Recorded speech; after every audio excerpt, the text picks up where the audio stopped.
पहली बार राष्ट्रीय लोक जनशक्ति पार्टी के हमारे तरफ से जो उम्मीदवार भूषण कुमार जी हुए वहाँ, वो बहुत अच्छे मतों से चुनाव जीते हैं। 24 सीट एमएलसी का चुनाव हुआ और उसमें एनडीए गठबंधन की जीत हुई है और उसमें भी सबसे बड़ी जीत हुई है हाजीपुर से। तो पुत्र होने के हैसियत से पिता के संपत्ति पर बेटे का अधिकार होता है, लेकिन राजनीतिक उत्तराधिकारी, मैं अपने बड़े भाई का मैं राजनीतिक उत्तराधिकारी था और आज भी मैं हूँ। भारत सरकार के कैबिनेट मिनिस्टर में जहाँ पासवान जी बैठते थे, आज मुझको मौका मिला। ये स्वर्गीय हमारे बड़े भाई साहब की कृपा है। और नमस्कार, आप देख रहे हैं लाइव सिटीज़। मैं हूं आपके साथ सौरभ राज। मेरे साथ केंद्रीय मंत्री पशुपति कुमार पारस हैं। बिहार में एमएलसी का रिजल्ट आ गया है, जहां पशुपति कुमार पारस का जो सबसे अहम सीट माना जा रहा था हाजीपुर, वहां से इनके कैंडिडेट जीते हैं। आज काफ़ी खुश नज़र आ रहे हैं मंत्री जी आप। निश्चित रूप से खुश होना तो स्वाभाविक है जी। हम बिहार में 24 सीट एमएलसी का चुनाव हुआ और उसमें एनडीए गठबंधन की जीत हुई है और उसमें भी सबसे बड़ी जीत हुई है हाजीपुर से।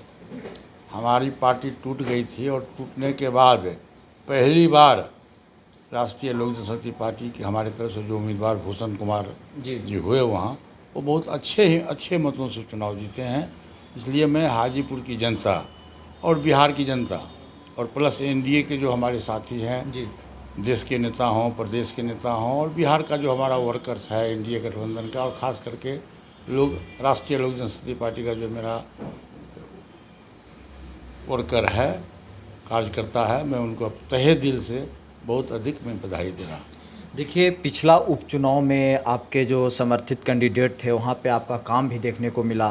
फिर यहाँ पे जो आपके एमएलसी जीते हैं, ऐसा लग रहा है कि रामविलास पासवान के अब उत्तराधिकारी आपने उस डोर को पकड़ लिया है। मैं तो शुरू से कह रहा हूँ जी।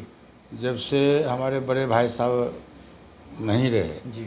और पार्टी में विवाद हुआ, मैं नाम लेना नहीं चाहता हूँ, लेकिन पार्टी में विवाद हुआ और सब चीज़ आप लोग जानते हैं, खुली किताब है। जी। और मैं शुरू से कहा हूँ कि पुत्र होने के हैसियत से पिता के संपत्ति पर बेटे का अधिकार होता है, लेकिन राजनीतिक उत्तराधिकारी, मैं अपने बड़े भाई का मैं राजनीतिक उत्तराधिकारी था और आज भी मैं हूँ। और जाते जाते भी उनको मौसम वैज्ञानिक कहा जाता था और उनको ये पता था कि पार्टी टूटेगी, इसीलिए उन्होंने जाते जाते उसको बिहार से दिल्ली लोकसभा का सदस्य बनवाया। और आज भारत सरकार के कैबिनेट मिनिस्टर में जहाँ पासवान जी बैठते थे, आज मुझको मौका मिला। ये स्वर्गीय हमारे बड़े भाई साहब की कृपा है और माननीय प्रधानमंत्री जी का आशीर्वाद। जो एमएलसी का परिणाम आया है सर, क्या इस परिणाम से एनडीए को और मजबूती मिलेगी? अरे एनडीए तो मजबूत है, पूरे देश में एनडीए मजबूत है। अभी हम तेजस्वी यादव कहते हैं कि मजबूत नहीं है। अरे भाई, चुनाव जो हारता वो भी कहता है कि हम जीत रहे हैं। जी। जिसकी जमानत जब्त होने वाला होता उम्मीदवार, वो भी कहता है कि हम जीत रहे हैं। क्या वो जीत जाता है?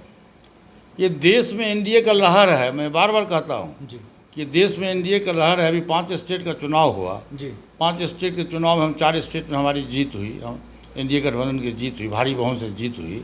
बिहार में 2 जगह उपचुनाव हुआ, कुशेश्वर स्थान, तारापुर, वहाँ हमारी जीत हुई।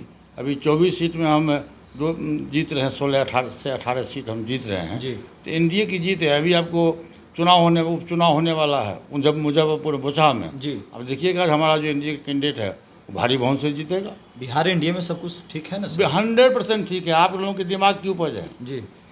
बिहार में कोई कहीं फकरफट नहीं है और कोई कंटेस्ट भी नहीं है।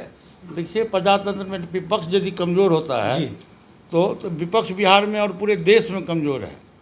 इसलिए बिहार में और देश में एनडीए गठबंधन अपार बहुमत से हम लोग, जब भी 2024 का चुनाव होगा, 2025 का बिहार का विधानसभा का चुनाव होगा, एनडीए गठबंधन हम लोग चुनाव जीतेंगे भारी बहुमत से। चलिए, शुक्रिया सर, थैंक यू।